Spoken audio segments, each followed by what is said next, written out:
focus and talk about the national capital, because here the CAQM, which is the Commission for Air Quality Management, has mandated the implementation of the second stage of GRAP in Delhi NCR with increasing pollution levels in both water and air.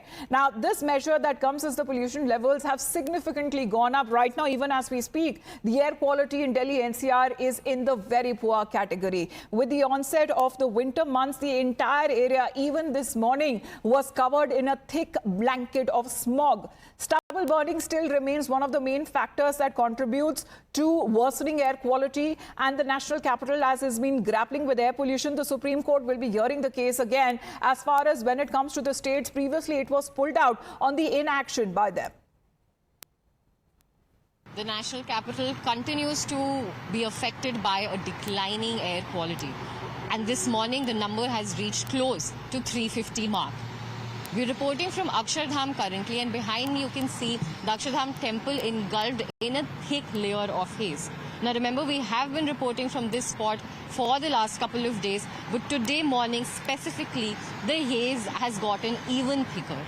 Now this does not come as a surprise, as two stations in Delhi as of this moment, Jahangir Puri and Anand Vihar, both hotspots, are recording an average AQI of over 400. Remember, this is in the severe category, which affects not only people with predisposed respiratory illnesses, but also people who are healthy. Now, as of this morning, we know that the air quality is only going to be deteriorating in the next couple of weeks. GRAP Stage 2 was enforced yesterday when the air quality had dipped into the very poor for the national capital. राजधानी Delhi NCR में प्रदूषण का स्तर लगातार बढ़ता जा रहा है। अगर ओवरऑल एयर क्वालिटी इंडेक्स की बात करें तो वो लगभग 350 के करीब पहुंचने वाला है। ऐसे में दिल्ली के अंदर जो धुंध है वो काफी ज्यादा देखी जा सकती है। अक्षरधाम फ्लाईओवर पे हम मौजूद हैं और पूरा का पूरा अक्षरधाम मंदिर परिसर आपको नजर आएगा किस तरीके से धुंध की चादर में लिपटा हुआ है। यह अक्षरधाम मंदिर महज यहाँ से 100 मीटर की दूरी पे है, लेकिन अभी भी अगर आप देखेंगे तो यहाँ पर पूरे तरीके से जो धुंध की एक मोटी चादर है वो यहाँ पे आपको नजर आएगी। और ऐसे में जो दिल्ली की ओवरऑल AQI है वो 354 के करीब पहुंच चुकी है। तो काफी ज्यादा जो दिल्ली में लोग हैं उनको परेशानी का सबब जो है ये बनी हुई है। लोग ये बता रहे हैं कि उनको आंखों में जलन हो रही है, प्रदूषण से बहुत ज्यादा परेशानी हो रही है। जो गाड़ियां हैं वो देखिए उन्होंने अपनी हेडलाइट्स ऑन कर ली हुई हैं ताकि किसी भी तरीके के कोलिजन से वो बच सके। प्रदूषण इतना ज्यादा है, हवा में प्रदूषण के कण इतना ज्यादा है कि विजिबिलिटी काफी ज्यादा लो है।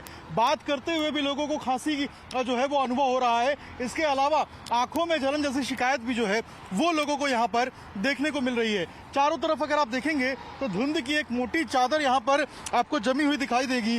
दरअसल ये प्रदूषण के कण हैं जो लोगों को बीमार कर सकते हैं। ऐसे में ग्रैप 2 की पॉलिसी जो है उसको अपनाया गया है। कल से ग्रैप 2 लागू है, यानी कि किसी भी तरीके से डीजल जनरेटर जो हैं उनके ऊपर पाबंदी रहेगी। इसके अलावा कंस्ट्रक्शन साइट्स पे भी कई सारे रेस्ट्रिक्शंस डाले गए हैं। अंगीठियां जो हैं वो बंद कर दी गई हैं। इसके अलावा डॉक्टर्स की सलाह है कि ज्यादा जरूरी ना हो तो घर से बाहर ना निकले भी तो अपना मास्क पहन के निकले, सुरक्षित रहे, सावधान रहे, क्योंकि ये प्रदूषण आपको बीमार कर सकता है।